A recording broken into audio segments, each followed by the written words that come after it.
Good evening and welcome to Arizona Illustrated for Tuesday, the 25th of September, 2012. I'm Tony Paniagua. When you think of wine-growing countries around the world, Italy, France, and Spain are tops. But the United States is fourth, and Arizona's influence is growing gradually, which surprises many people. Tonight, we will learn more about this topic and the 30th anniversary of the harvesting of the Vine Fine Wine Festival southeast of Tucson. Joining us is Gary Reeves, the wine master at the Village of Elgin Winery. Also with us is John McLoughlin, the winemaker at Jerome Winery. Both are the respective owners of their wineries. Thanks for being here. Thank you. So we were speaking prior to this interview, Gary, about the fact that you were born in Europe and somehow you ended up with a winery here in the United States. How did this all come about? Well, I actually came here to play American football. And after playing football, I was informed by INS that I should leave the country. And I enlisted in the military. So after enlisting in the military, I used my enlistment bonus to start a winery in California. And after selling that winery in California, looked to reinvest the money someplace else. And based on the research performed by Gordon Dutt, who was a soil scientist here at the University of Arizona, he found that this small pocket of land south of Sonoyta produced outstanding grape varieties. So we ended up investing there, and that was 30 years ago. And here you are about to celebrate the festival. We'll talk a little bit about the specifics in a couple of minutes. But John, what about your experiences with the wine industry and why Arizona? You also lived in Europe for a while. Yes, I went to school over in Europe and have family on the Rhine that have not only a vineyard but also a winery as well. Got hooked on wine, came to America, went in the military as well, went to college, and always loved growing things and always enjoyed wine, and I figured it would be kind of fun to do something here in Arizona as well, being a native. Okay. And Gary, so what about the soil here? So many people think of Arizona as this desolate desert region, and you probably can't grow much of anything, but of course you can. Oh yeah, Arizona has an outstanding variety of soils that are conducive to the production of wine grapes. Where we are in the Sonoyta American viticultural area, we have this beautiful red clay soil that produces Bordelaise varietals very well. We also grow some Rhone varieties there well. And in the different regions in southern Arizona, you have different varieties that do tend to grow better than others. And John, you brought 5 bottles of wine here with you from your winery. Tell us a little bit about each one, if you will, please. Let's start with the one that's to your left there. First one we have is a Zinfandel. The one thing about the Zinfandel is it's very expressive of the soil that it's grown in. And we found that I've got roughly, say, 8 clones. And each one is very different from the other, which is very exciting considering California claims to be the Zinfandel capital. So I want to give them a run for their money. The next one is a blend. It's a blend of several different wines. There again, very expressive of the Arizona area. We have a third one, which is Vermentino. Vermentino is an Italian variety. I'm in Wilcox, which is roughly about 150 miles east of where Gary is in Sonoyta. Our soils are a little bit different. Our weather's a little bit different as well. We're finding that the Spanish, the Italian, the Portuguese, the warmer climate grapes are doing very, very well. And that's where the Vermentino really shows its colors. We have a Charbono, which is a red wine as well. There again, it's really showing great character, great expression of the Arizona, what Arizona can do. We have a blend, which is the 3 Wiseman, Vermentino, Chardonnay, and there again, the Viognier. And what we're finding is if we try to grow what grows well here, Arizona does very well. Very similar. You're not going to try to grow cactus in Alaska. It's just not going to work. And how is the industry doing here, Gary, when you talk about the wine industry as a whole in the state of Arizona? Well, the industry now, as we discussed earlier, is the largest growing industry in the state. The Arizona wine industry over the last 7-8 years has exploded.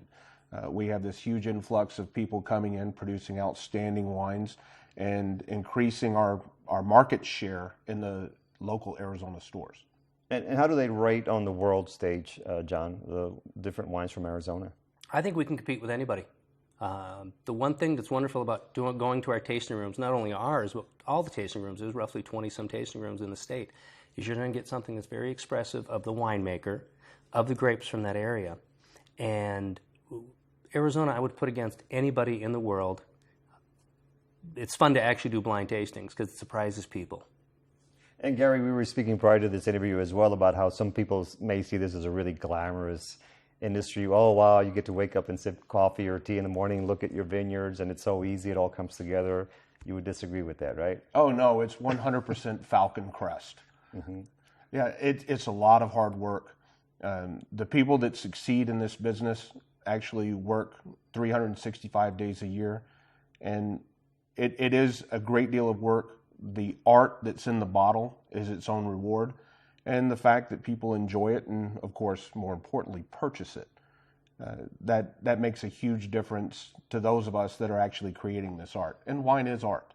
We have a couple of pictures of some of the wine that you deal with. One of them is called Four Monkey Wines. What do you want to say about that one? Well, the Four Monkey Wines, we produce only 4 wines. We produce a Cabernet Sauvignon, we produce a Syrah, we produce a Sauvignon Blanc, and a Moscato Bianco.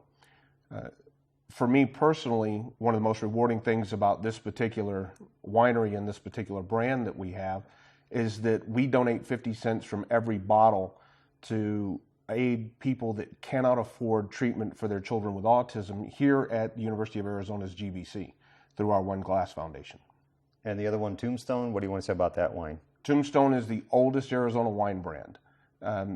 We started off producing wines at Sonoyta Vineyards, which is owned by Dr. Gordon Dutt, and that was the first label that was actually applied for and approved by the federal government. The Tombstone Red has been in production for 30 years, and the wines are completely expressive of our region and where they are grown. The entire purpose of creating these Tombstone wines was to create an Arizona terroir-based wine that gives you exactly what we think Arizona tastes like. And of course, we want to mention the 30th anniversary of the harvesting of the Fine Wine Festival. What would you like to say about that this weekend? Well, the Wine Festival is probably the best fun that you can have in a winery. We have the annual crowning of the King and Queen of Arizona grape stomping. We have a great band out of Bisbee that's represented Arizona at the National Blues Festival.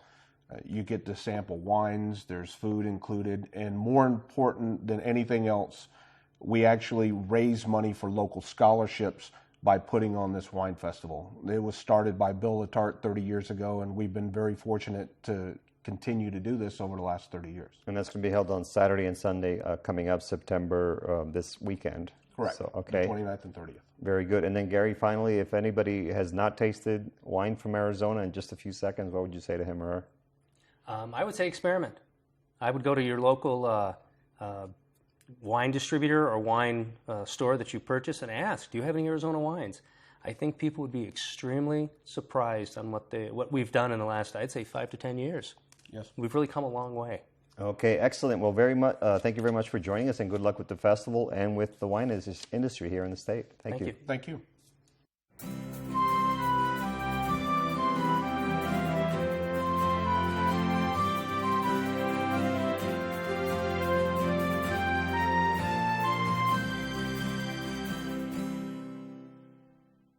The Border Food Summit Conference recently took place in Rio Rico, Arizona, and it coincided with a new report that was published by the University of Arizona.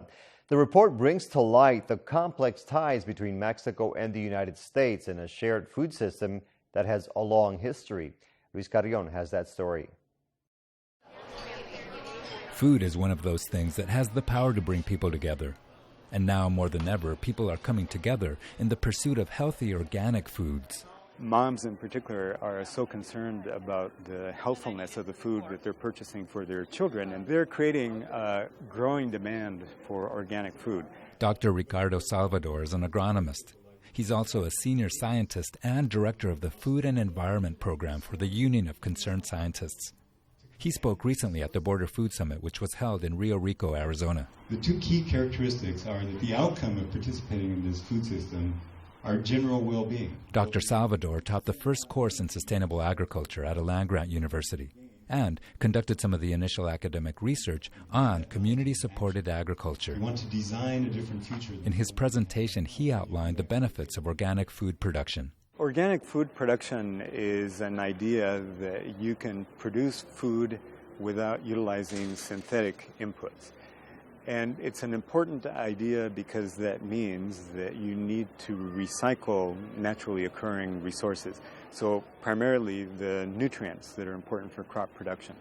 So that means that organic waste can be turned into nutrients, into fertilizer. Dr. Salvador says the benefits of this system of agriculture are well known now, and many people appreciate healthy food that is grown without the use of synthetic chemicals. From an ecological perspective, another very important benefit of such a system is that it doesn't make you reliant on mining finite sources of those same nutrients. The ones that are of primary concern are phosphorus and potassium, and to some extent also nitrogen, which comes from the atmosphere.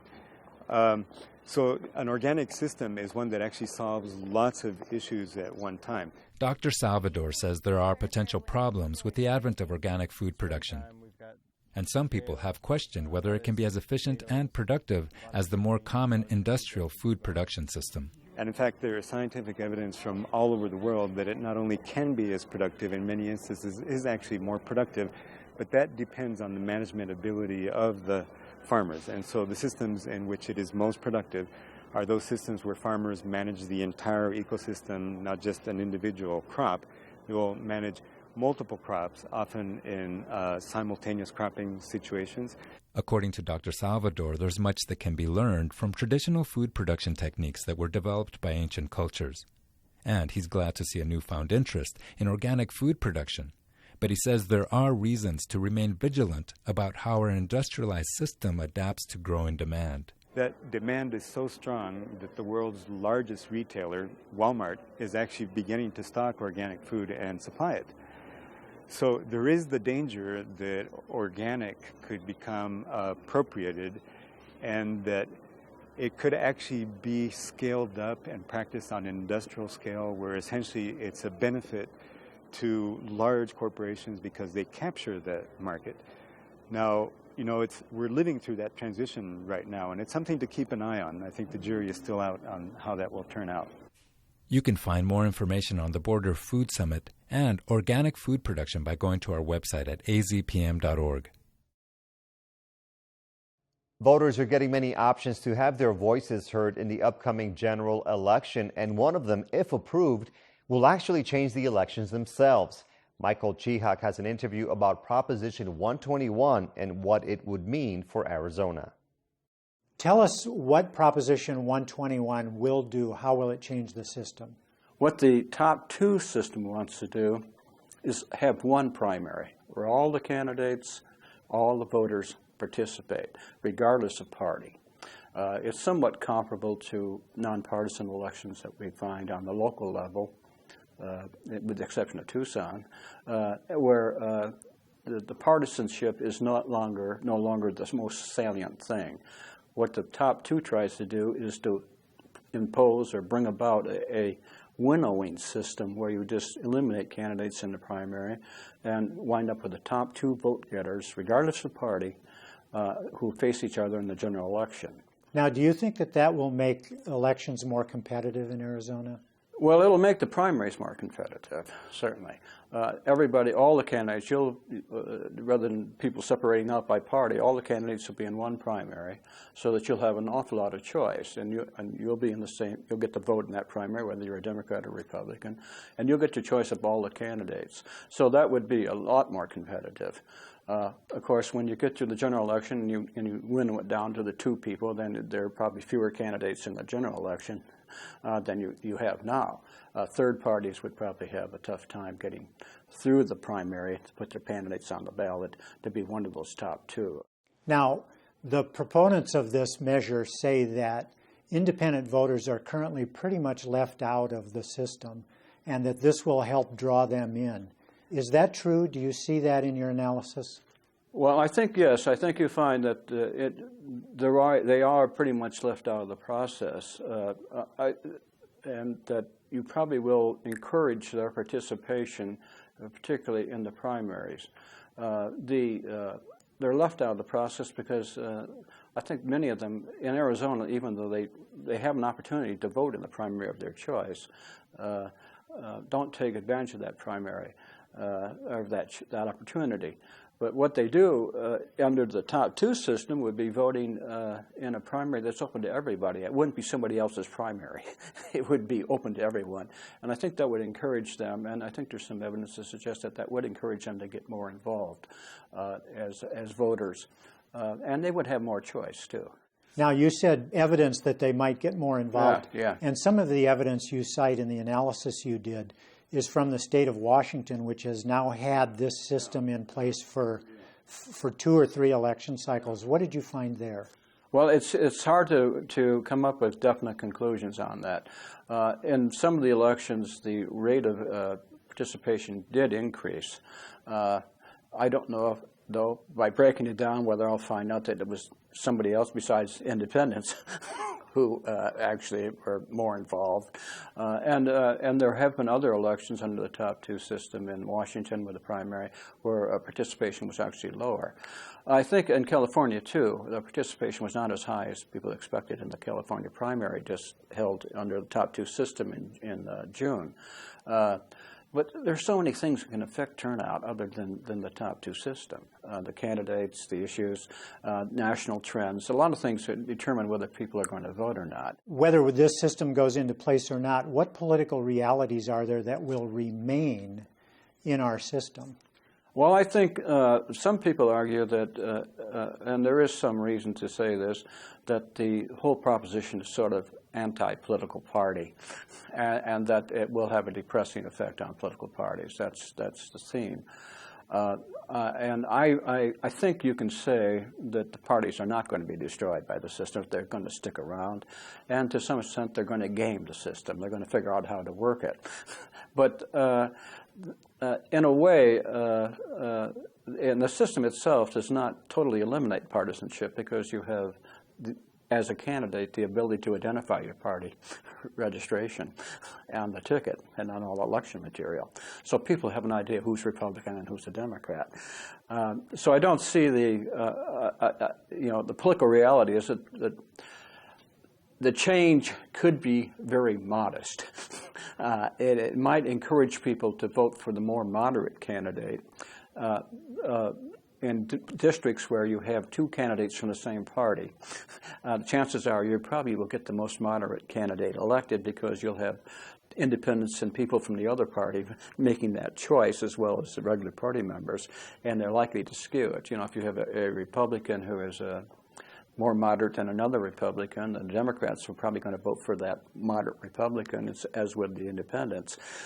So that would add a sort of a moderating effect. So is that moderating effect a good thing in a state that has a reputation of being so conservative? I think conservative liberal, it's really extremist. That the people who are concerned about who are behind the top two ticket, top two idea. The idea is that we just have 2 ideologically extreme people in office, frankly, and that we can get the more moderate candidates by forcing a top two with a top two system, which maybe 10 to 20% of the time will involve giving people a choice between 2 members of the same political party. And when you do that, then chances are, and I think there's some reason to believe that it would have a moderating effect. But that's marginal. I mean, we're talking about 10% of the seats.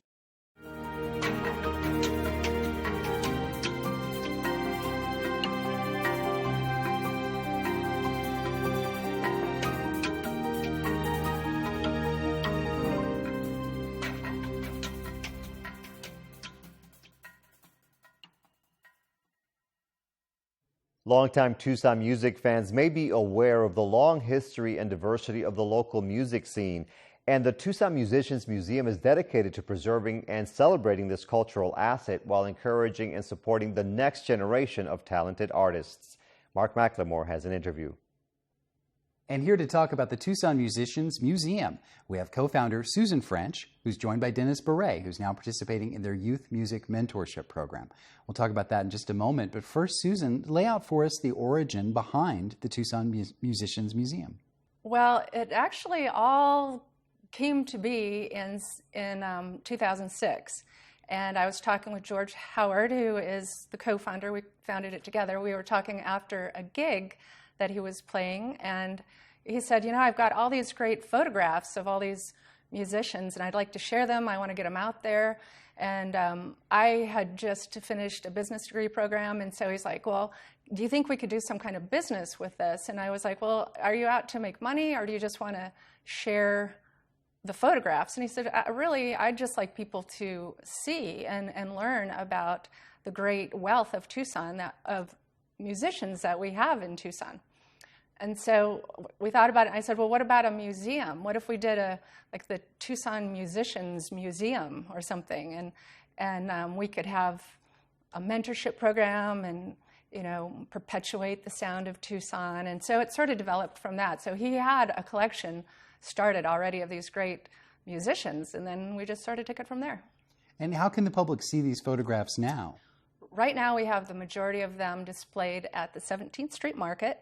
And they have a corner where it used to be in the music store, but now it's in the corner where they actually have performances. So when you go in there, they have a music corner in the 17th Street Market.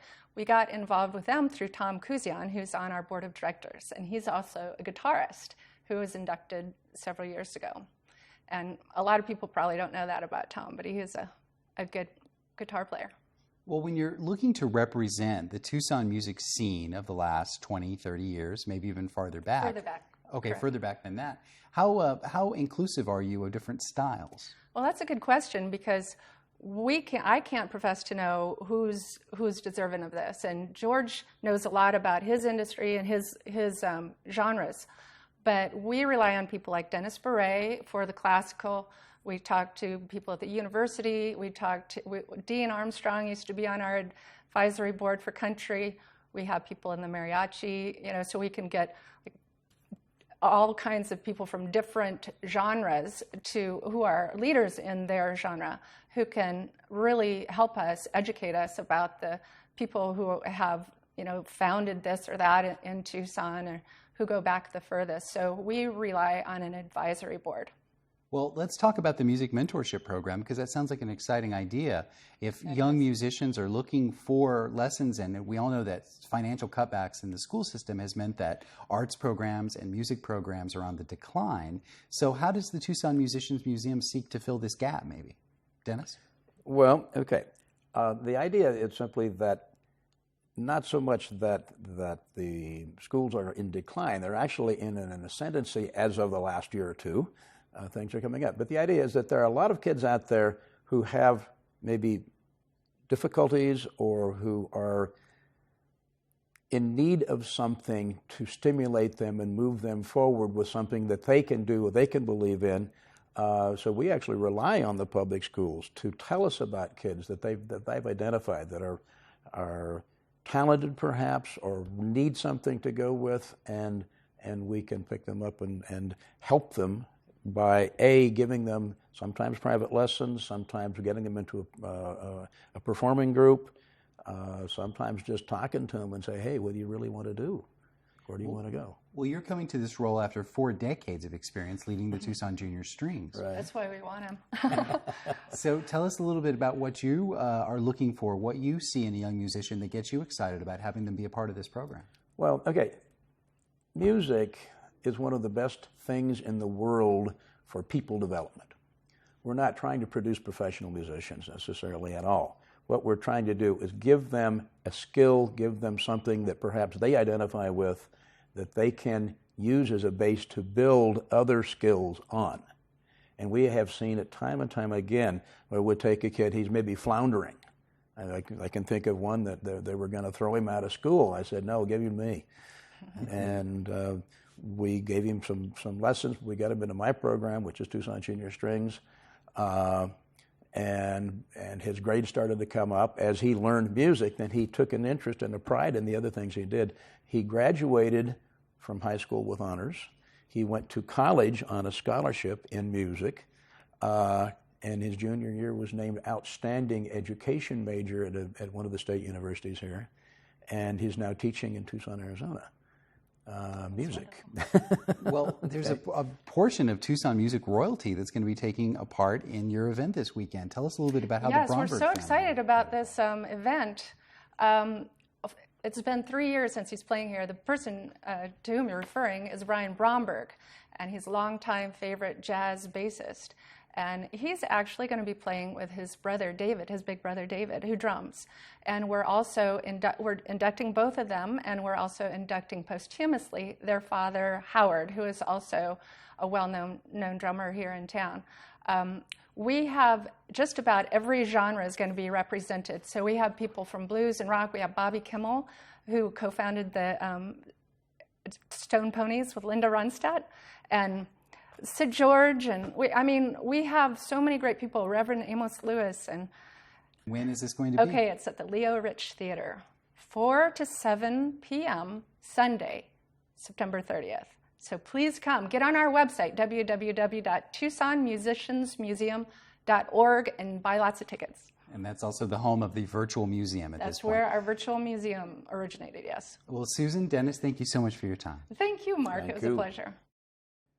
In tonight's video postcard from photojournalist and editor Martin Rubio, we take you to Casa Vicente restaurant in downtown Tucson, which holds an annual flamenco festival. Here's a musical sample of this famous dance form.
Coming up tomorrow night, could you live on $4 a day for food?